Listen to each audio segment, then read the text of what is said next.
Hello, welcome to the Sean and Zach Show. I'm Sean. Babe, you're back. This I didn't is tell Zach's. everybody where you were. Yeah, I wasn't here last week. Last episode was the very first Sean and Zach show that Sean wasn't there. We had our dear friend Taryn come, and it was the Sax and Taryn show. It's just Saxon Taryn episode. The Sax and Taryn episode. It was a special episode where the girls got to talk. You know, you guys really should add a couple cocktails, like have a bottle of wine, get you guys saucy. And Yeah. So, funny story. I was, most people don't know, I was really, I had a lot of nerves last week. And so when I listened to the recording, I was speaking super fast and I just wasn't quite there. But this episode will explain a lot of what's been going on. And so the Taryn and Sax episode came because I was out of town and I was down in Colombia on an operation with the aerial rescue group. And Sax was obviously super nervous. Why are you nervous, babe? Because my husband was doing important yet very dangerous work. And I was, I love you. So I was nervous. And, you know. So, sorry, I said rescues, recovery group, aerial recovery group. I always screw that up. I don't know why, because they do rescues and stuff like that. But aerial recovery group. So I've known about aerial for a number of years. And we got a call. We were doing fireworks on Monday. Was it Monday night? I don't even remember, honey. We're doing fireworks at about 9 o'clock, and I got a text message, and I'm sitting next to Sax, and I showed her my phone and said, you know, we've got an op. It's we've got some guys. The op's ready to go. It's the takedowns. We need you. Can you come? I showed it to Sax, and well, it's really cool. And I don't know if you guys have listened to our episode where we talked about our work with OUR and our trafficking and everything else. But we've done a number of different operations now with Operation Underground Railroad. And by operation, we're talking about, sex trafficking work, anti-sex trafficking work, where we'll go undercover to different locations and different places and literally do work. Intel, rescue. Yeah, all of what it's involved with. And we did an entire episode on that, which I strongly encourage you guys to go listen to. But it's something that we're both passionate about, something that I've been passionate about for a number of years. And one of the things we talked about when we were dating, you know, I was talking about either an op that I've been on or was going on or whatever. And you were talking about the story with you watching PBS in the middle of the night, you know, when you had a baby and being moved by that. But we were down there and I showed Sax the text. And what was interesting is I already knew it was like I'm in, like we're going. That's it. Like when the call comes, that's it. Like, and they usually don't come with much notice. they usually don't come with notice, and they're usually very quick and very abrupt and very big in nature, meaning that where you're going and what you're doing. And I just responded, I'm in. You know, here's the deal, and had flights booked literally within the hour, and I was getting on a plane the next morning at 5 a.m. Went home, had nothing packed my bag, did what I needed to do, got everything set, and was on a flight the next morning to Colombia. And it was my first time in Colombia, first time down there. And it was interesting because, you know, I shared on a podcast this morning, did an interview this morning and talked about like why we do this and why we want to do the work that we're doing, but really what it's like for us as a couple, and why when you have 5 kids and businesses and life and houses and things and investments and bills and whatever, it's kind of like there's this thought process of, you know, why are we doing this? Let somebody else go do it, you know. And I shared on the podcast this morning the conversation that I had with, you know, my good friend Jimmy, when he came up with the name and the slogan for his company, We Are the They. That came from a literal conversation in talking about trafficking and talking about going and doing this work, where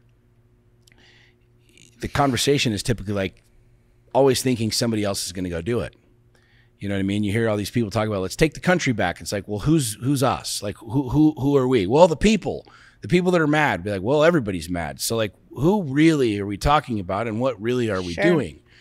You know, and Jimmy coined this phrase, we are the they. So when you talk about they're going to go do it, they're going to go save the kids, they're going to change the game, they're going to, you know, change the country, they're going to take it back, they're going to, you know, the reality is, friends, like, we are the they. We choose this. We choose to do it. We choose to do this work. We choose to live the life that we live and do what we do. You know, and this is important to talk about because I really wanted to this week kind of talk about the week and talk about what happened when we got home and the whole thing. But a lot of this stuff doesn't make sense. You know, I remember you and I talking on the way down there. Maybe you can share a little bit about this from your perspective, babe. But like, you know, I'm sitting on a plane flying 6 hours down to Colombia with all the thoughts in my brain and contemplating, like, why the fuck am I doing this? Like, why am I? Because that's just a natural pops in your brain of anyone. Like, what am I doing? Yeah, like, what am I doing, right? But you know, I remember us texting and saying, like, look, dude, I'm in, like, and you kept saying, I'm proud of you and you got this. You're going to be good. Everything will be fine. You'll be safe. Yeah. And there really is no guarantee to any of that. There's no knowledge of any of that. There's no surety to any of that. My thing is it does me no good. I've shared this before. It does me no good to feed into fear. So if you're say, not that you were necessarily fearful, but at this point in time, all I should be doing is encouraging. Because what else? Like, what would worry? What would stress? What would control? Any form of fear? How would that help in any way, shape, or form? It wouldn't. And so, you know, that's me. It's like, okay, it's go time. That means I'm in full on like support, encourage, because that's what's happening, right? Well, and I think this is a really deep conversation, especially when we're talking about relationships and couples, because what I have found and what I have seen over and over and over again is there's this stalemate between husband and wife of, you know, we don't want to do anything too dangerous. We don't want to do anything that might, you know, not be, they might have consequences or this, that, and the other. And you have a lot of men that are asking their wives for permission, and, you know, women that are freaking out and don't do this, don't do that. It's dangerous. You're going to go bear hunting. What if you get eaten by a bear? You can't go to Alaska. You can't race cars. Well, I want to go ride dirt bikes and race the Baja 1000. Yeah, but it's dangerous. And so you can't do it. And one of the things that I'm really proud of in our marriage, and something that I wanted to talk about and have you share, because this goes along the lines with racing too, is, you know, Sax has never, I don't ask permission, right? I don't ask Sax, can I go? I was going to Colombia, whether you were here, there, up, down, scared, nervous, whatever, I was going.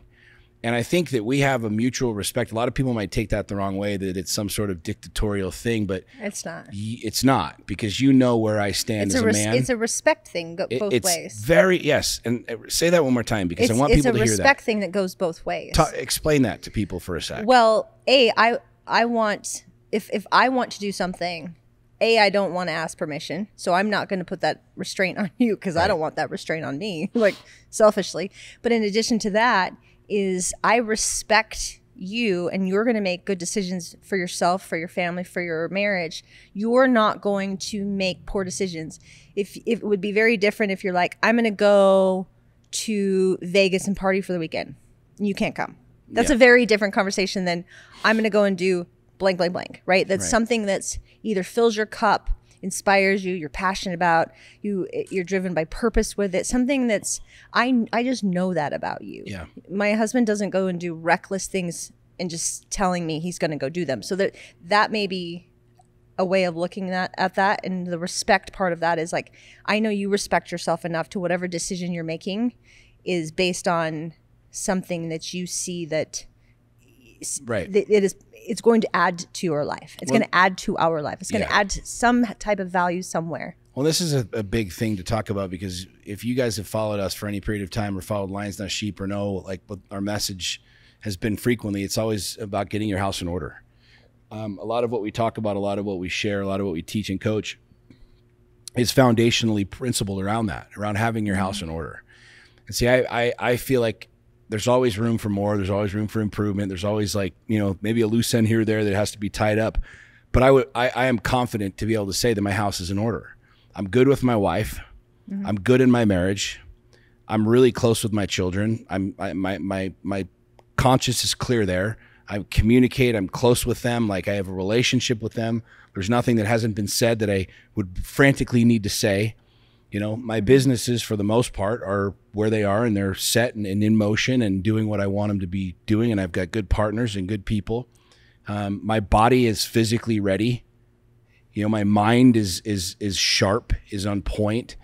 And so when a call comes to say, hey, can you come down to this third world country and go into a very remote location and risk your life taking down bad guys and rescuing kids, are you in? By the way, it's going to be in a couple hours. It's just yes. Mm-hmm. And it's really important for me to have this type of relationship. And I encourage you guys to really tune into what I'm saying right now, because, you know, this, like you said, goes both ways. Like, I want to be able to be in a mental and emotional and psychological and spiritual space to be able to support my wife in whatever comes to her heart and her mind. Right. You know what I'm saying? And I don't necessarily need to like it, agree with it, be part of it, participate in it. But if it's something where you're like, yo, I'm going to go do this, you know, I want my relationship to be grounded on a level of confidence and truth and trust, to where I know that you're going to make the best decision for you. You're going to fill your cup however you need to fill your cup. You're going to do whatever it is that you want to do. And I support you in that. I might not like it. I might not agree with it. You knowing that I'm leaving to go to a third world country is not just like, yay, okay, we're going to throw a party. No. It's fucking terrifying. It is. I mean, the night you told me, I literally cried to sleep. Like, I did. That was just my natural, like, oh, you know, this is a lot to process. I'm a person that whenever something comes up that's big like this, like, I process through it. Yeah. It's not, you know, and I there's so many mixed feelings with this type of stuff, but my heart knows what's right and my mind knows what's right, but it doesn't make it make it easy. Sure. It doesn't make it easy. And so, you know, you being gone, it's like everything just continues at home, right. You know? And so that's why I called my girl Taryn up and I said, hey, you want to podcast with me? Because you got to keep the ball moving. I'm just pacing. I'm wearing a hole in this carpet. You want to do a show with me? Well, and you got to keep the wheel spinning. Of course. And this is something that's huge to understand is, you know, we're moving as a unit. Okay. Mm-hmm. We're both very, very individual creatures. We're both very individual human beings. We both have our own psyche and psychology and our own mojo and our own beings. And, you know, you're a lot more hippie. I'm a lot more rugged, blah, blah, blah, whatever you want to call it. We have significant differences, but when we signed up for this deal, it's to move as a unit, right? And it's to be, you know, I'm holding the gun shooting, you're giving me the bullets. You know what I'm saying? And this is really important because I feel like right now in our culture and our society, you know, men especially are demonized from doing a lot of the things that they want to do. And it's almost this reckless and dangerous thing for men to go out and hunt or go race or go jump out of airplanes and stuff. And yet men are the adrenaline junkies. Most of us are. Some of us love knitting quilts and, you know, painting our toenails, but, you know, that's a different story for a different day. But I think a vast majority of men are very much driven by excitement and driven by, you know, danger and knowing that you have the ability to have a connection with a human being that will support you in what you do because they know that you're doing it for the greater good and the benefit of growth, like racing. You know, racing's got to be scary. And I just want to add something really quick is I know who I married. And if I wasn't going to be comfortable with a person who lives all in and lives big and does race cars or does whatever that may be, like I knew the temperament of you, regardless of what activity goes along with the temperament. It's like I don't get to come in and say, oh, wait, now you can't do that or you can't be you because I should have married an accountant then. Like, and so, you know, I own the fact that it's like I'm married who I'm married and I don't get to change the fact that he's going to be who he is. Will you talk about that more? Because I that's a really, really, really big thing. Yeah. And it's a really powerful thing. And I understand it as a man. I understand it because, you know, when you and I got married, like we definitely had some boundaries and we had some rules and we were both very, very clear with who we were and what we are. Yeah. And there was no like me playing some docile puppy dog where I'm like, oh, I just want to make love all day long and sit home and drink mimosas. Like, no, motherfucker, I'm living. Like, I'm going out, I'm going to build big shit. I'm taking big fucking risks. Like, I'm running fast. We're running hard. Right. I mean, you know what I'm saying? That wasn't an image. It wasn't like just to seduce you to get you fucking naked. It was like, it was all the cards on the table, and you knew what you were signing up for. And I think a lot of, and this is a really powerful conversation, because a lot of men have relinquished that. A lot of men have stepped away from their own masculinity. A lot of men have stepped back, turned a lot of the role over to the woman, because they've shirked their responsibility of getting their house in order. There's some shame. And yeah, they've shamed, but the majority of men have let themselves go. Majority of men are not the savage that they used to be. They looked good when they got married. Now they're a fat sack of shit. You know, they get their ass kicked once or twice in business. Now they walk around like a broke puppy dog, you know, feeling sorry for themselves. Right. A woman ain't attracted to that shit. She doesn't trust that shit. She's not, you know, really, really, really excited to be fucking the victim in the corner. You know what I'm saying? But I also know, and I want you to like talk to truly understanding and supporting that person, because we're evolving, we're changing, we're growing, we're expanding. But one of the things that I really love about our dynamic is like, I'm not here to limit you. I'm not going to limit you, right? You're not going to limit me. And I might have reservations and thoughts and processes, and you might too. But the reality is, like, I trust our dynamic and I trust our commitment, you know, more than I worry about my fear. Right. I trust our foundation and our trust way more than I let the fear or the hesitation take over. Yeah. And that's a huge thing in a marriage. It's a very, very, very powerful aspect when I can stand and let you, if you will say it that way, let you go do your thing without me injecting my fear, my bullshit to try and hold you back. And I see this a lot with both men and women, right? Like both men and women do this. I think it's natural for us to project our own fears. Parents do it the best. We project our own fears onto our children because we love them so much. We just want to keep them just as safe as possible and wrapped up in a little bubble. And we do it to our spouses. It comes from a place of love. I truly believe that. But you know, I hold myself accountable to the fact that it's like, I want to live a big life. I've always known that about myself. My husband wants to live a big life. And so there are going to be a lot of uncomfortable moments where I'm like, oh, okay. But if I embrace that as this is just the adventure we're on, and as long as my husband has his house in order, and I know that if he does hit a wall going 120 miles an hour, which he just about did. Oh, I did do it. Well, I mean, but you hit the sidewall first. I mean, if you hit the sidewall at 120 miles an hour and then hit the other wall at 80 miles an hour. Hit it face on, you he could have. He probably wouldn't be here today. It would be. I might be. I just might not have any legs. Yeah, that's true. You know, I don't even know where I was going with that. Moral of the story is I have to understand and I have to accept, and I am actually okay to accept the fact that you are not going to leave your family high and dry. You're not out, and I've shared this so many times, you're not out burning your last paycheck to go do something reckless. Right. It's you have covered your bases, that your family's taken care of. Now, if you die in a burning inferno, which, I mean, I'm sorry, you'll probably die that way, but I think God's gonna have you die in your sleep when you're really old. I don't think so. I think so. Shush. We should take a wager. Let's place a wager on that. Stop. My money is on that I don't die in my sleep, but whatever. It's because keep going. But that way, it's like I have to. It's like, what do I have to say then? Yeah. Like, and it's not that like I haven't given him a checklist that he has to accomplish before he can do these things. Like, I'm not his mom. Right. I'm not here to be. No wife is any man's mother. Right. She's not. Like, and we don't.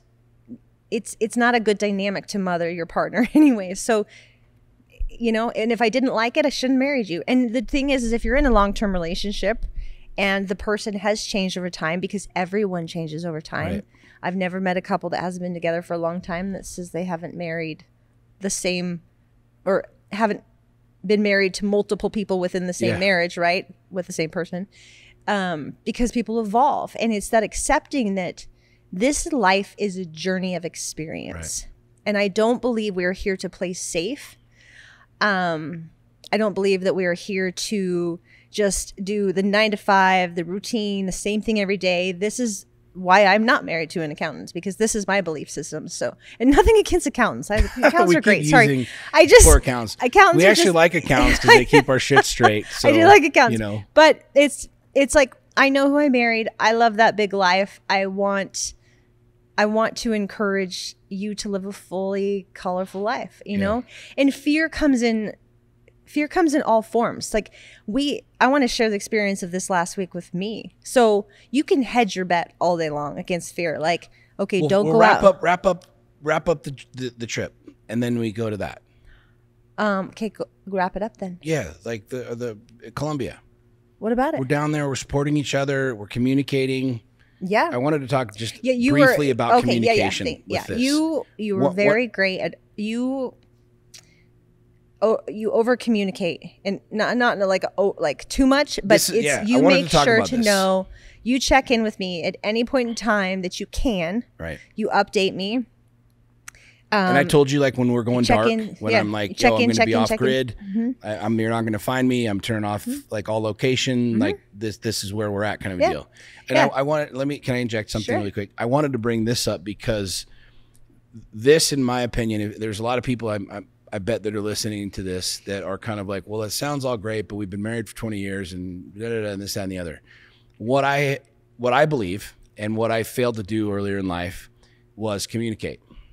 And over communicate, right? I think more wars are started because of a lack of communication than abundant communication. Mm-hmm. I think more anger, resentment, hatred, bitterness is perpetuated into the world because of a lack of communication. There's more people that hate each other because they haven't communicated than over communicated. Nobody's ever like, you know what? He talked way too much. He communicated way too much truth. Yeah, he told me way too much truth. Fuck him, right? Nobody's ever said that before, right? It's the other way around where I didn't know what was really going on. We never talked about shit. Even like, okay, so this is how crazy, like, there is no much, like there's not too much truth in our marriage. Like, I even think about the fact that if like one of us was overweight or one of us was this or that, like we would tell the other person. We would 100%. like, listen, you need to like pull your shit together. Yeah, you need to 100%. start loving yourself a little bit more, sister, or whatever it may be. Like, and it's not a negative, but we committed to being all in, and also just like encouraging and always pushing the other person to excellence. Well, and I want to bring this up because I love that we do this. I love that we do this show, and I love that we have these conversations because there's no hiding. I can't be like, well, my wife said, but she's sitting right here. Guys, listen to me for 2 seconds. Fellas, I promise you, man, like the resistance that you get from your wife, the resistance that you feel in you trying to go live this big life, take risks in business, grow stuff, go hunting in Alaska, buying a sports car, buying a race car. I promise you the single greatest thing that you can do to be able to get her on board, not to have her agree with you, but to have her understand you. Because I truly believe if you're married to somebody and you love them, you want to understand them, you want to understand the psyche. You might not understand why I love going 120 miles an hour in a fucking race car, but you know how I am and you see me light up and you see the excitement. And I want that. And you want that, right? Yeah. You can never, fellas, you can never communicate too much. Mm-hmm. Your wife might not give a rat's ass about your $2,000 Hoyt bow. She might not give 2 fucks about bow hunting, about any of that shit. However, here's a little hack for you. If you want your wife to be a participant in your life and you want your marriage to be good, you want your connection to be good, show her the bow. Teach her to shoot the bow. She might be bored out of her fucking mind, but correct me if I'm wrong, babe. Like real talk. Me communicating with you, where I'm at, why I'm doing these things, why I enjoy these things, what I'm excited about. I going to the racetrack, I'm always like a little kid, right? And I'm looking at the maps and I'm like, babe, and then this turn here. And last year when I was here, I dove down a little too quick. Am I not? This is how I am, right? This is exactly how it is. And I'm bringing my wife, guys, into my world, into my mind, into my psyche, and into my heart. And I promise you, like if you're in a place of friction right now in your marriage, where you feel like you're either holding each other back, or one person's not supporting the other, or the other person's not supporting, or she doesn't ever let me do anything, or whatever, I promise you the single greatest hack that you will use and that will connect you to is communication. I mean, communication goes both ways, though. Bring her in. Let me finish, though. Let me finish. Bring her into your psyche, guys. Bring her into your world. Listen, she doesn't give a fuck about the poundage of your bow or what munitions you're shooting, what round you've got in your fucking 30-06 when you go hunting. She doesn't fucking care about that. Literally shit. Don't care at all. However, the more I communicate with you and the more I show you who I am and what I am, and you get to see my love and my passion and my connection. And your what joy. Is that? It's and your that joy, what does that do to you? It makes me happy because my partner, my love, feels joy. Right. And that's ultimately what I want. Exactly. So fellas, just a quick little tip, and this is why I wanted to bring up the communication part, because I knew that you're nervous with me being down there. I'm nervous being down there, but I'd communicate, landed, we're good, here's where we're at, we're going to a meeting, doing a deal. I don't need to. I can be like, yo, I'll be back in 5 days. I'll see you when I see you. But you respect me. But I respect you, and I care. You understand how I am. Right. How I love and how I worry and how I love communication and I love guys, information. this is not some codependent bullshit. No, This you is just not some, know. oh, dude, you got to check in with your wife every 15 minutes. No, I fucking know. You're missing what I'm saying here. I choose to communicate with my wife. I choose to over-communicate with my wife. I choose when I'm going to the racetrack and being the giddy little kid that I am because I get to race these fucking cars like a grown-ass man and rip the shit around the racetrack. I choose to bring my wife into that world. She doesn't know half of the shit that we say on the racetrack, but yet I got her own headset. And I made her own headset. And my own little electric scooter. And she's got her own little electric scooter. So then we go to the track. If she's like, you know what, fuck this, I'm done for 15 minutes. I'm going to go sleep under a tree. She's got her own scooter to go sleep under a tree. This might not seem important, but I want you to hear it. My wife is sitting right in front of me and she will attest to you guys because I'm living a big life. I'm out there doing a bunch of crazy shit that a lot of people have been like, yo, how does your wife let you do any of this shit? How do you do this? Women ask you all the time, how do you put up with this crazy motherfucker?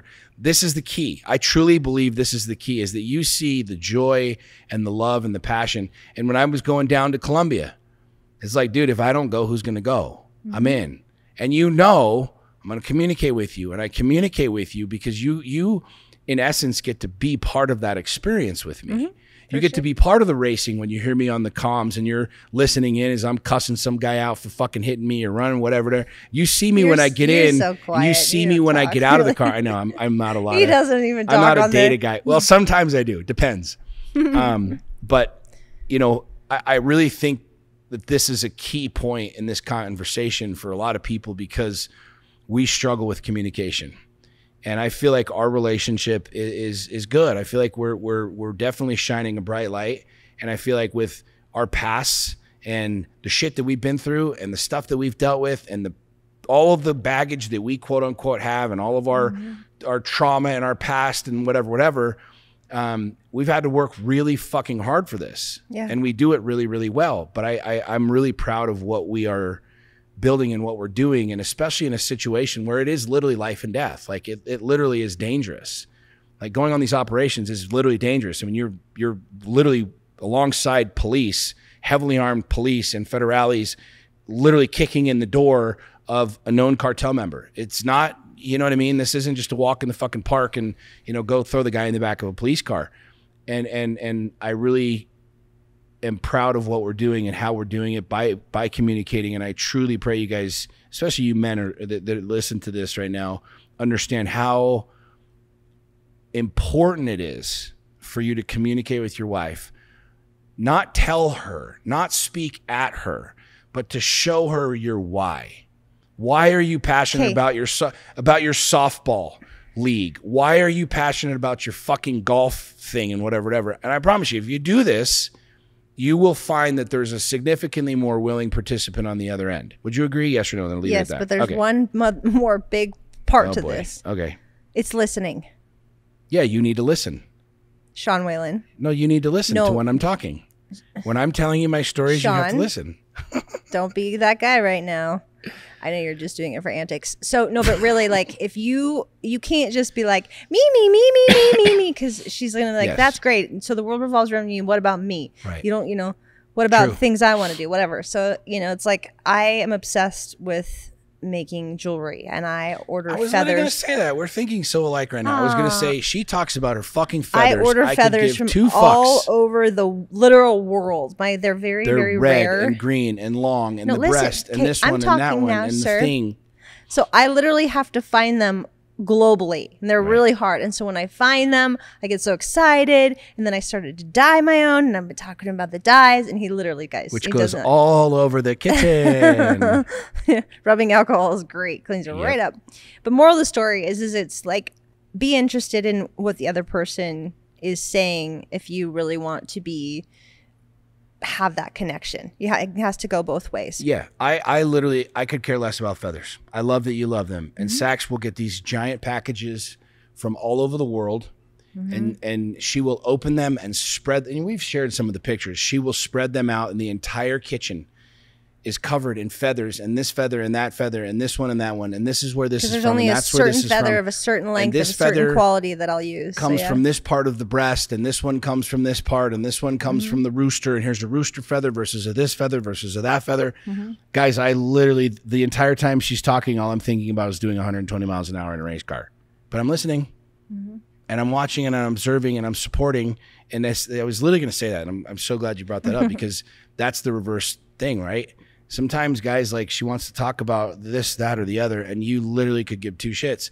And if you want the willing participant, if you want to be heard, you have to listen. If you want to be able to share who you are and what you are and have your wife accept it and love it, then you got to be able to do the same thing. I absolutely agree with you. Sure. I'm pretty good. Would you say, am I good at this? Yes or no?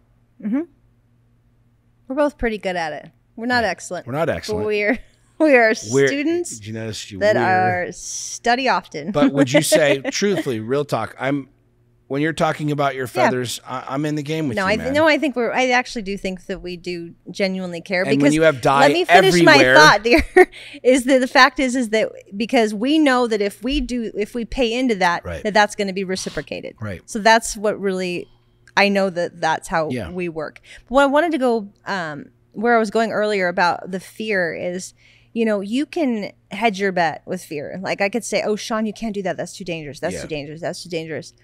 Well, so he came back from this trip, and gosh, I don't even know. Was it a couple days? It was 5 days. No, after. Oh, it was 24 hours. Was it 24 hours? I got home Saturday. You were in the ER Sunday. Okay, yeah. So my husband's home for I got home on Saturday. A gosh darn day, and I ended up in the emergency room. My appendix burst, and I just kept thinking, like, gosh, this has been like a lot, And it's very ironic. It's very like haha in hindsight, because here's this mission that I was so incredibly worried about. I mean, I was just like, it's just natural. I'm going to worry about you. It is what it is. And then you come home and my appendix bursts and I almost die. It was like, ugh, that was random, freak of nature. I got that home just middle happened. of Saturday. And we hadn't even had I hadn't even unpacked. We hadn't even had time to chill. And Sunday night, Saks was writhing in pain, and at 3 a.m., which I haven't slept for like 4 straight days being down there, and you can't really sleep in these janky ass hotels with cold water and the whole thing, and then rushing her to the ER at 3 a.m. Yeah, so this is the big like, ha, hee hee. What are you really scared of? It's like you can play safe your whole life and your appendix will burst. You end up in the ER and the worst pain of your life, and all this quote unquote danger that they say the appendix does, or whatever it may be, right? But you can't avoid danger. You can't avoid pain. You can't avoid things that will want to encourage fear in you. Right. So you might as well. You can't avoid shit that's going to kill you. Yeah, guys, we're all going out one day. So it was just a really like funny, not funny experience of how one thing was so extreme and one thing was so mundane, and yet one was way more dangerous in the end than the other, right?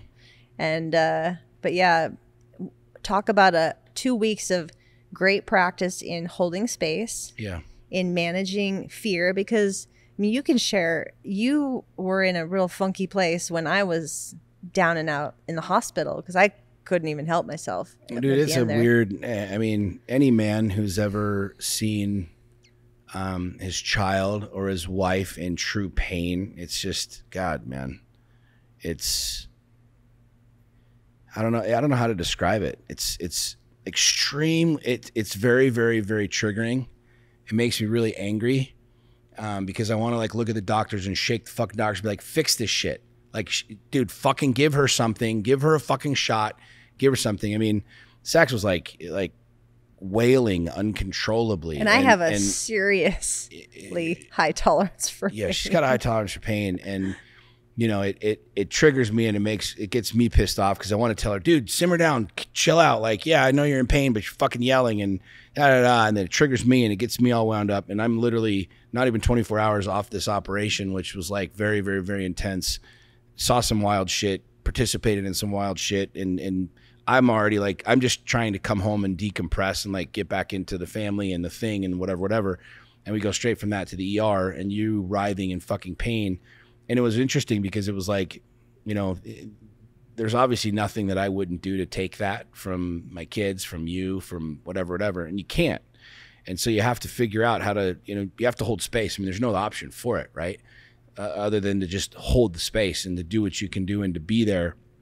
But it's interesting because the roller coaster of emotions, like you go from, you know, me being in this space of very, very, very high anxiety, very high energy, very high alertness to coming home, wanting to decompress, wanting to chill, and then pink, you're right back into this.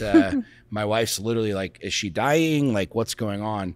And, you know, it's a really beautiful dance. You know what I'm saying? If you really stop and think about it, it is. And I don't really compare you getting your appendix taken out to racing cars or anything because one's a little bit more intentional than the other. And, you know, you can't really help God being like, yo, your appendix is going to burst, but you can choose whether or not you're racing kind of a thing. So it's a little bit of a different reality. But I found myself in a really cool space where it was like, look, man, you get to go provide for your wife and be there for your wife and hold space for your wife. And what I really enjoy about, I shouldn't say enjoy, but what was good for me, what I appreciate. Good. Thank you. You're welcome. What I really appreciate about this week is that, you know, we had a chance after the first day when you kind of got pain under control, which, I mean, you still literally, nobody knows this, but she's got a fucking drain in her stomach right now. Like, yeah, I still have my drain in. She still has a tube hanging out of her stomach until tomorrow. You know, it's just a wild fucking thing to think it's still draining shit out of your stomach. But like, you know, I found myself during this week, like you and I had a lot of conversations. We had, you know, some of them were funnier than others because you were drugged out of your fucking mind. This week was a blur. I don't remember. But a lot of that communication came forefront, you know, and the moments when you're sitting there and you have the ability to just sit and talk and there's no cell phones, there's no social media, there's no any of this other stuff. You know, I found that, you know, we have a lot to grow in. Like we have a lot that we want to do and a lot that we need to get better at for both of us. For sure. Which is not a negative. It's very much a positive. It's very optimistic. I love when you find those dark corners. You're like, right. oh, like, wow, like blind spots, not dark corners, blind spots. You're like, oh, wow, I missed that one. Awesome. But I will also say that a lot of what's helped us through the last week is the fact that we communicate. Yeah. And sometimes we do better than other times. Sometimes we take shit personal. Sometimes we get triggered, you know, both of us. And we both have, you know, not the best antics when we go there, and we both do dumb shit that we don't want to do and want to say and want to be and whatever else. But I will say though that your word is grace, and you've always said that word, you know, and that seems to be your thing. We have a big rug in our house that has grace embroidered into it. But I feel like giving each other grace and really holding space, but learning to communicate has really been at the forefront of our growth. Yeah. It's really been the foundation of our growth. It's really allowed us to build where we are to where you can go from these high intense, high energy, I might not necessarily understand it, see it, whatever, to being even more connected, being even closer than we were before. You know what I mean? Yeah. And I feel like right now in where we are as a culture and as a society with so many things driving us apart, so many wedges, intentionally and unintentionally, that are being driven in our marriages and our relationships, like there isn't anything more important than learning to communicate. There isn't anything more important than holding space for each other. I mean, you were down. Like there's nothing I could do about it. Like I'm at the house, I'm taking care of the fucking house. I'm at the hospital. I'm taking care of the house. I'm at work. I'm at the hospital.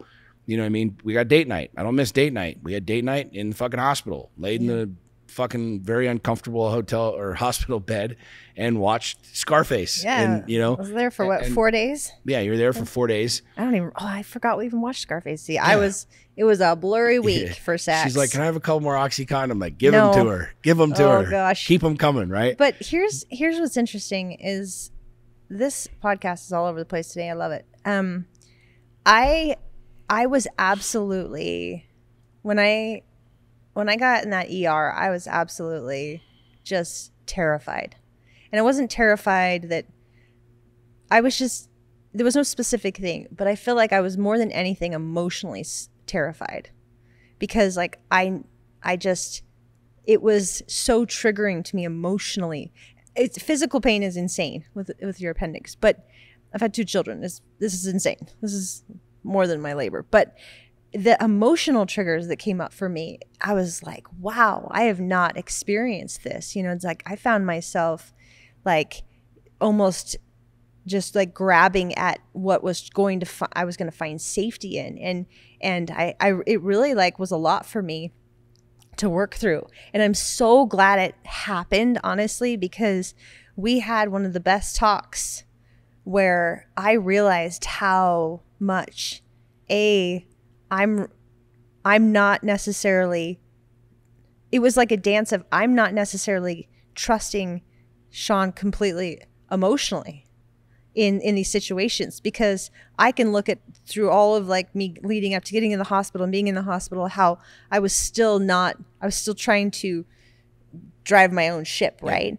And then, I'm probably all over the place and very vague with this, but it was incredible because then what was it yesterday? I finally just like poured out of me, because it was like everything hit me of all of the things that I was triggered by. It's like, you know, I didn't feel safe that someone had me. And then I had to look at, well, is that person even outside of me? And it led me down the rabbit hole of like, is it me that needs to find that safety within myself? And it was really radical that like my appendix bursting led me into this very introspective, emotional healing space where I had to look at, you know, do I need to find that safety and comfort outside of myself, or is it okay to give it to Sean as well? Because I didn't. I mean, there was multiple times where I was like, I'm not going to the hospital. I'm not going to the hospital. And then you were like, okay, well then take an ibuprofen and go to bed. And it became this like almost power struggle in the middle of crisis. And then I found myself being scared and not knowing what to do, because I'm not thinking rationally now, but I'm not letting him have say.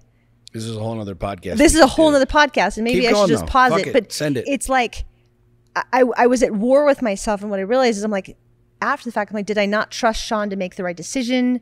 Was I too scared? Like, it was interesting because I was in a power struggle even getting to the hospital. Mm-hmm. Because if I would have just totally relied and trusted in that space emotionally, been like, hey, what should I do? And you said we should go to the hospital, and I just agreed, like, okay. But no, I like decided that I needed to fucking have this little like war. No, I'm not going to go. I'm not going to go. Back and forth, 3:30 in the morning. I'm like crawling on my hands and knees. I need to go to the emergency room, you know?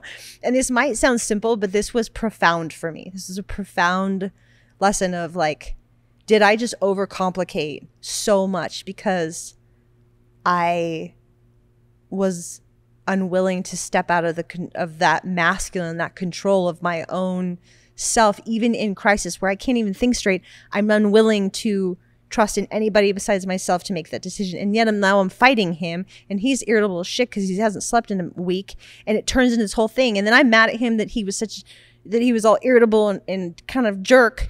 And it's like, well, what the fuck? I just like, it was this whole chaos thing. And I had to look at it like that could have been way easier if I would have been like, hey babe, I might have an appendix issue. I'm going to go to bed.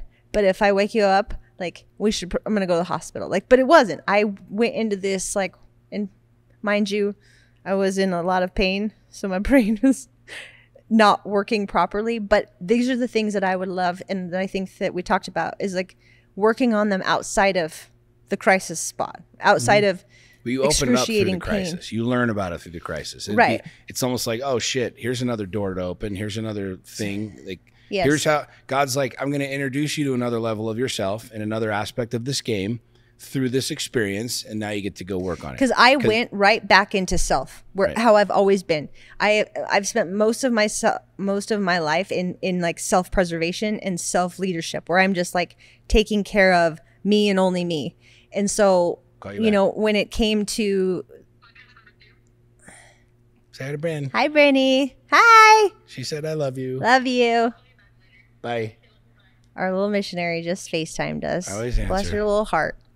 So yeah, but it was one of those things I'm like, dang, like that was a moment of crisis or whatever. And I defaulted back to total old programming of I'm in charge. I need to make the decision. I'm in this, like, I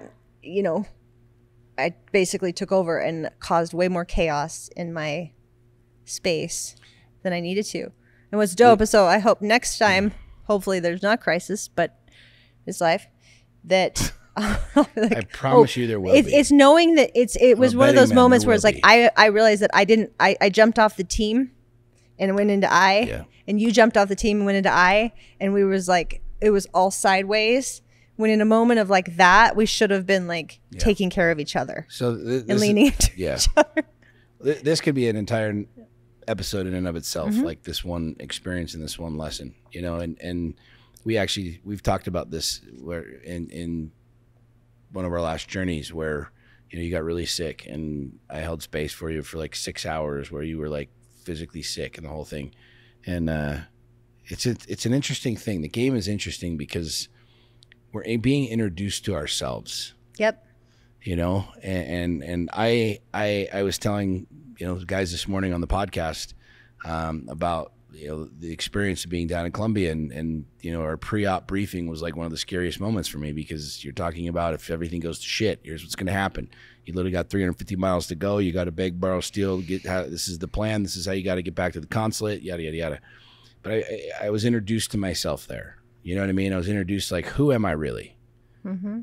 You know what I mean? Like, who am I really? And you get into a place where your appendix bursts. And it's like, okay, what am I really being introduced to right now? Am I really who I say I am? Am I really doing what I say I'm doing? Am I really the person that I think that I am? And I think I'm really proud of us for a couple different reasons, but I think for the first time, instead of demonizing it, like we're learning from it, I think it's really, really easy to demonize things like this. Oh, sure. I think it's really easy to find anger or frustration in things like this. And they're not pleasant experiences. It wasn't pleasant. I mean, you know, a lot of the stuff that we figured out over the last couple of days, it's like your own fears cause you to go down a rabbit hole, and you don't realize you're down the rabbit hole. So you come out of the rabbit hole and you're like, oh shit, why did I go down the rabbit hole? And then I got to learn why I went down the rabbit hole and whatever.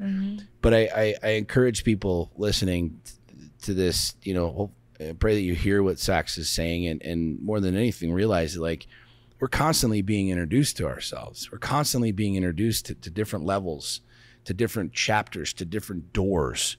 You know what I'm saying? And I feel like as people who we coach people and we help people, like we're in this game as much as anybody. And I've never said anything other than that. If you've been following me for any given time, I've never told you that I know it all. I've never told you we had every answer. In fact, we started this fucking show just because we were scared of it, because you know you were afraid of speaking, and I'm like, fuck it, let's just do this shit. I was afraid to speak. I mean, our very first podcast that we ever did was a week before we got married. You know what I'm saying? It was like, and so I love this because it shows obviously real. It shows who we are. It shows who we are. It shows honestly too why we're winning.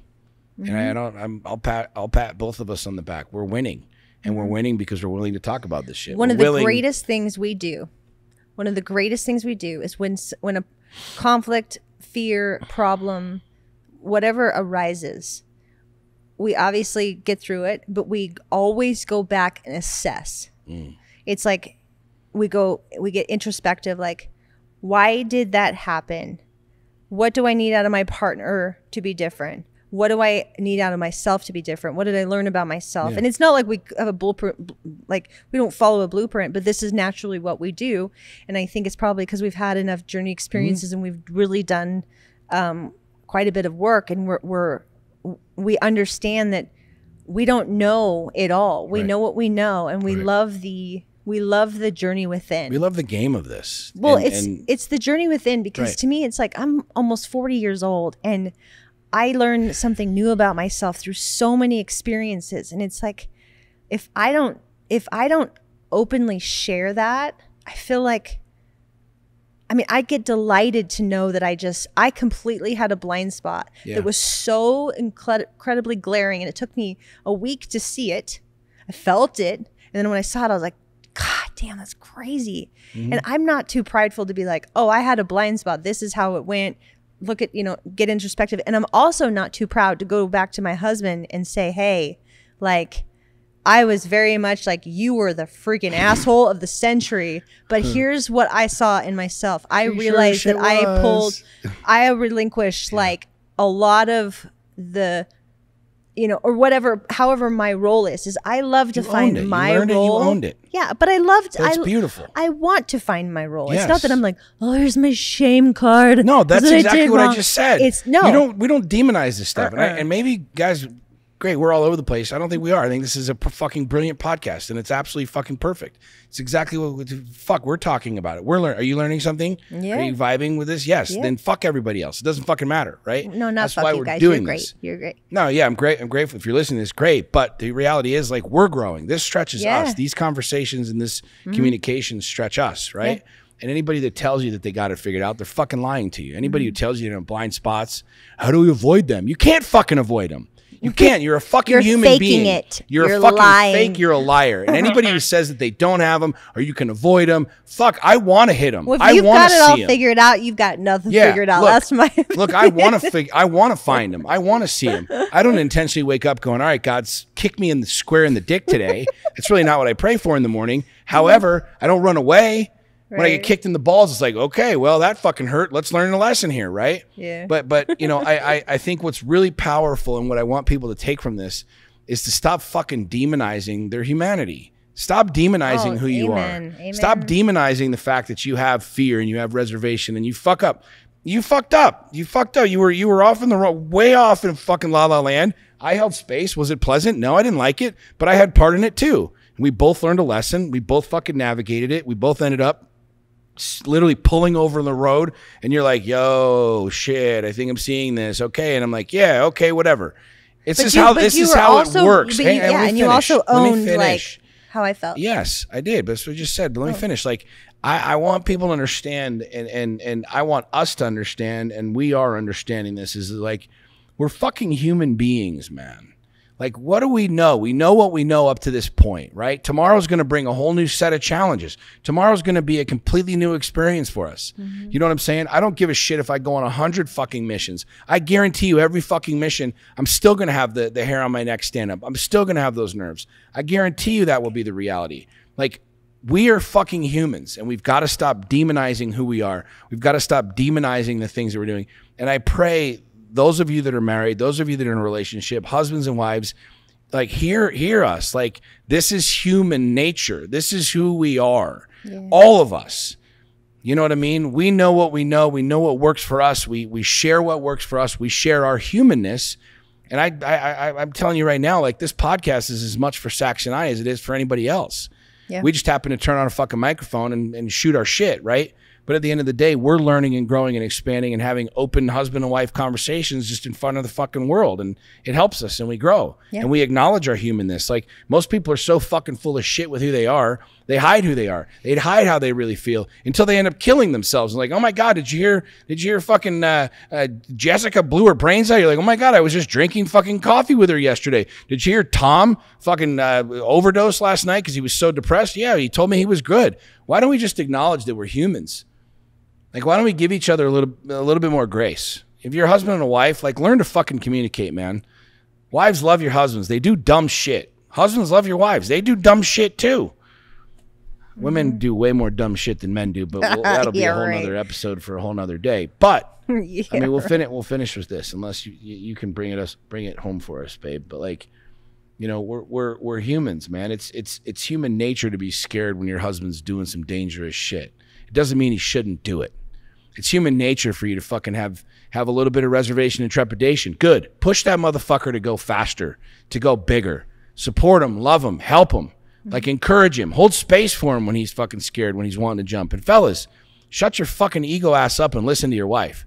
I don't give a shit about feathers. I could care less about the fucking feathers, but I listen to the goddamn feathers. I don't care where they came from. I don't care how you dye them. I watch you put on your gloves and dye these fucking feathers and get dye all over the fucking kitchen. I don't give a shit. It's your jam. Love. I love you, and so I love what you do. And at the end of the day, I truly believe that's the real essence of a deeply connected, divine relationship. Is it doesn't have to make sense. It doesn't have to make sense to me. Your shit does not have to make sense to me. But I love you, so I'm going to support you. And you're going to share your shit with me, your crazy, insane, wild, psychotic shit, and I'm going to listen to it. And when I'm talking about freaking doing 120 miles an hour and where to hit the apex and all this other stuff, you're going to listen to me too. Mm-hmm. Amen. Amen, baby. Praise Jesus. Pass around the basket. Everybody throw $50 in it. We really should start a church too, by the way. I've been thinking about this. I've been talking about it for a while. You have. We should start a church. Go for it. No, why not? Like We've got nothing else going on. Let's have a church too. What? We have nothing else going on. Let's have a church too. No, that's true. We don't have anything going on. Okay. With that being said, we'll wrap it all up. Guys, please share this if you wouldn't mind. Leave us a podcast review. If you like our podcast, go over to iTunes, Spotify, whatever, wherever you're listening, iHeartRadio, and leave us a review. And then one other thing, we'll get you guys tickled and excited for 2 seconds. We've got some really cool news coming about All In, about Say that what All In program and what we're doing, and opening up more of what we're doing as a couple, with other couples, other couples, and sharing, you know, how to become a stronger couple and a better couple and love each other more. So there's going to be some really fun stuff coming in the near future. Yes. And you might be listening to this in 2025. Who the fuck knows? And you already know about it because we're already billionaires, and it's just great. You've already been to All In. You've already been to all of it. But those of you that are things. listening to it here in 2023, it's 2023, right? 2023. It sure is. Q4 is going to be really fun and really exciting. So, anyways. And because I've never plugged it before, and I've been asked, speaking of the feathers, yeah, the earrings are available at vedasoul.com. I don't think I've ever said that, but I get asked all the time. Go to Instagram. You slide up in Sax's DMs, go ask Veda her. Soul.